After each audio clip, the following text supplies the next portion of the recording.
بہرحال جب حضرت موسیٰ کو اب اللہ تعالیٰ نے طلب کیا 40 دن کے لیے کوہ طور پر، اس کو ہم چلہ بھی کہہ سکتے ہیں، 40 روز کی اللہ تعالیٰ نے ان سے ریاضت کروائی، مشقت، روزہ اور یہ کہ عبادت اور ذکر الہی، اس کے بعد انہیں اللہ نے تورات عطا فرما دی۔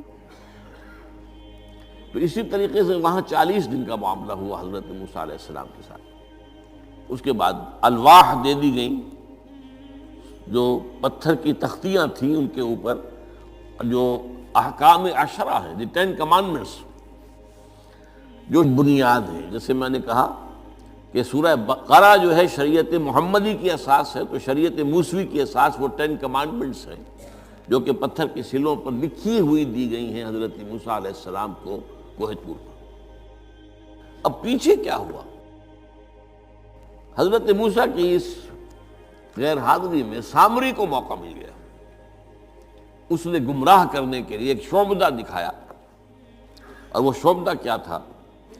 آل فرعون کے جو زیور وغیرہ ہوتے تھے ان لوگوں کے، وہ ان بنی اسرائیل کے لوگوں کے پاس امانت رکھا کرتے تھے، یعنی انہیں بھی اندازہ یہ تھا یہ اسرائیلی جو ہیں یہ بددیانت نہیں ہے، یہ جو ہے اس کے اندر جو ہے نہیں کریں گے کوئی خیانت، خائن نہیں۔ بہرحال چونکہ حضرت ابراہیم کی اولاد تھے، حضرت یعقوب کی اولاد تھے، تو چاہے اور ان میں خرابیاں آ گئی ہوں گی، لیکن یہ کہ یہ اندازہ انہیں تھا کہ یہ امین لوگ ہوتے ہیں، تو ان کے پاس امانت رکھی ہوئی تھی۔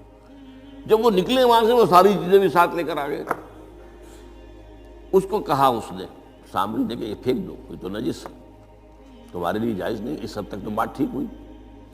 پھر ان کو پگھلا کر اور ایک بچڑے کی شکل بنا لی، اور اس کے اندر ایسا کچھ میکینزم رکھا کہ اس میں سے ہوا گزرتی تھی، اندر سے کھوکھلا تھا، تو آواز ایسی آتی تھی جیسے کہ بچڑا ڈکرا رہا ہو۔ اس نے کہا یہ ہے تمہارا خدا۔ یہ موسیٰ کو تو مغالطہ لگا ہے، کس غلطی فہمی کے اندر وہ پڑ گئے ہیں، کہاں گئے ہیں، کس خدا کے پاس گئے ہیں، یہ خدا تو یہ ہے تمہارا خدا، اسے پوجو۔ بہرحال وہاں کچھ لوگ جو ہے کافی بڑی تعداد میں لوگوں نے پرستی شروع کر دی۔ اب جب اللہ نے بتایا اے موسیٰ تمہاری قوم پیچھے فتنے میں پڑ چکی ہے، اور اس کی بھی ایک عجیب بات ہے، اس بتائی دوں آپ کو کہ حضرت موسیٰ کے لیے جو اللہ نے وقت معین کیا تھا کوہ طور پر آنے کا، آپ اس وقت مقرر سے پہلے پہنچ گئے۔ شوق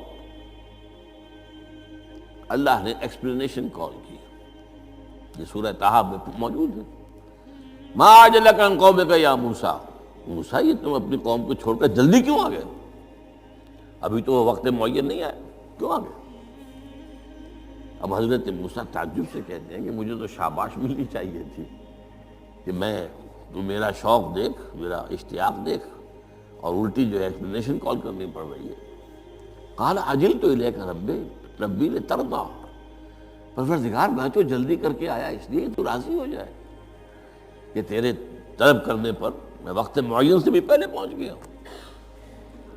فرمایا نہیں، یہ اجرت جو ہے یہ ایسی خطا ہے تمہاری کہ تم نے در حقیقت جو یہ غلطی کی ہے اس کی وجہ سے سامری کو موقع مل گیا ہے کہ اس نے تمہاری قوم کو اضلھم السامری، سامری نے گمراہ کر دیا۔ یہ خبر پا کر اب حضرت موسیٰ علیہ السلام جب آئے ہیں واپس اپنی قوم، اس کے لیے جو الفاظ آئے ہیں یہ سورہ اعراف کے اندر ہے۔ فلما رجع موسیٰ الی قومہ غضبان آسفا، یہ غضبان، یہ غضب کی ایک انتہائی شکل ہے۔ اس وزن پر عربی زبان میں جو الفاظ آتے ہیں وہ کسی شے کی شدت کو ظاہر کرتے ہیں۔ انا جوعان، میں بھوک سے مرا جا رہا ہوں۔ انا عطشان، میں پیاس سے مرا جا رہا ہوں۔ اسی طرح رحمان، جس میں رحم جو ہے وہ ٹھاٹھے مارتے سمندر کے مانند ہے۔ تو اس وزن پر جو الفاظ آتے ہیں اسی وجہ سے غضبان، تو میں کہہ رہا تھا یہ ہے جلالی طبیعت حضرت موسیٰ علیہ السلام کی، کہ انہیں جب یہ اندازہ ہوا کہ میری قوم کے کچھ لوگ جو ہیں وہ اس طریقے سے گمراہ ہو گئے، مشرک ہو گئے، وہ شرک بھی جلی شرک، خفی شرک نہیں، باقاعدہ ایک پرستش جو ہے ہو رہی ہے ایک مشرق کی، اسے خدا مانا جا رہا ہے. اسفا، بہت ہی متاسف. اب یہ دو الفاظ آ گئے، غضبان اسفا، ایک جانب غضبناک اور دوسری طرف انتہائی افسوس اور رنج کی کیفیت. چنانچہ وہاں آ کر جو الفاظ قرآن مجید میں آئے ہیں اسی جلالی طبیعت کا مظہر. وَأَلْقَى الْأَلْوَاحَ، وہ جو لے کر آئے تھے تختیاں وہ تو آپ نے ڈال دی. وَأَخَذَ مِرَاسَ أَخِيهِ يَجُرُّهُ إِلَيْهِ، اپنے بھائی حضرت ہارون کا سر پکڑ کر، بلکہ داڑھی کے بال پکڑ کر اور پیشانی کے بال پکڑ کر گھسیٹا. یہ تم نے کیا کیا؟ میں تمہیں خلیفہ بنا کر گیا تھا یہاں، تمہارے ہوتے ہوئے اور یہ کام ہو گیا. تم کیوں نہ میرے پیچھے آ گئے مجھے بتانے کے لیے؟ بہرحال چونکہ خلیفہ بنا کر گئے تھے، انہیں رہنا تو وہاں تھا، لیکن انہوں نے کہا کہ مجھے اندیشہ یہ ہوا کہ آپ یہ کہیں گے کہ تم نے بنی اسرائیل میں تفرقہ پیدا کر دیا، اس لیے میں نے برداشت کیا. کیا کرنا، روکتا رہا میں، لیکن یہ کہ میں نے ان کے درمیان جو ہے کوئی بہت بڑا قدم نہیں اٹھایا. لیکن بہرحال اس کے بعد جو قدم اٹھایا گیا وہاں پر وہ فیصلہ کیا گیا کہ 12 قبیلوں میں سے ہر قبیلے کے جتنے لوگوں نے یہ شرک کیا ہے، اسی قبیلے کے لوگ جو توحید پر قائم رہے ہیں وہ اپنے بھائیوں کو قتل کریں اور ذبح کریں. تو تورات کی روایت کے مطابق 70,000 یہودی قتل ہوا، اور یہیں سے قتل مرتد کی سزا اسلام میں یہ قتل ہے. یہ سب بات لوگ کہتے ہیں جو منکرین حدیث ہیں آج کل اور روشن خیال ہیں، اور جو اپنی روشن خیالی کا جو سند لینا چاہتے ہیں مغرب سے. تو مغرب کا تصور تو یہ ہے کہ یہ انسانی حقوق میں سے ہے. ایک مسلمان ہے، اسے اگر عیسائیت پسند آ گئی عیسائی ہو جائے، اس کا حق ہے، کیونکہ مجرم تو نہیں. یہ تمہاری شریعت میں یہ کہ قتل کر دیا جائے، یہ تو جو حقیقت جو بنیادی حقوق ہے انسان کے اس کے خلاف ہے. اسی طریقے سے ایک مرد اور ایک عورت رضامندی سے زنا کرتے ہیں، آپ کو کیا اعتراض ہے؟ جو ان کا حق ہے.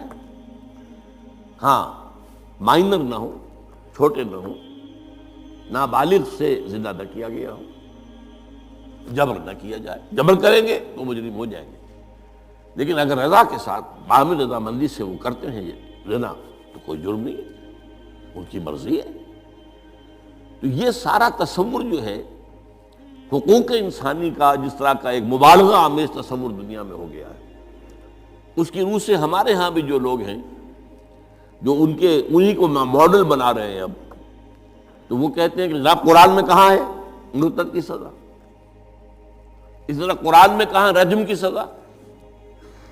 تو یہ جان لیجئے کہ یہ دونوں سزائیں حضور نے اپنی سنت کے ذریعے سے نافذ کی ہیں، لیکن اخذ کی ہیں تورات سے.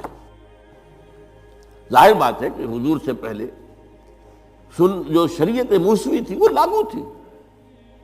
یہودیوں کے لیے شریعت موسوی تھی، آج تک بھی ہے. عیسائیوں کے لیے بھی حضرت مسیح یہی کہہ کر گئے تھے کہ یہ نہ سمجھنا کہ شریعت موسوی کو ختم کرنے آیا ہوں میں. Law of Moses, don't think I have come to destroy law. This law of Moses will be applicable to you. وہ تو سینٹ پال نے ختم کیا. اور آج کی عیسائیت جو ہے یہ عجیب مذہب ہے جس میں کوئی قانون ہے ہی نہیں.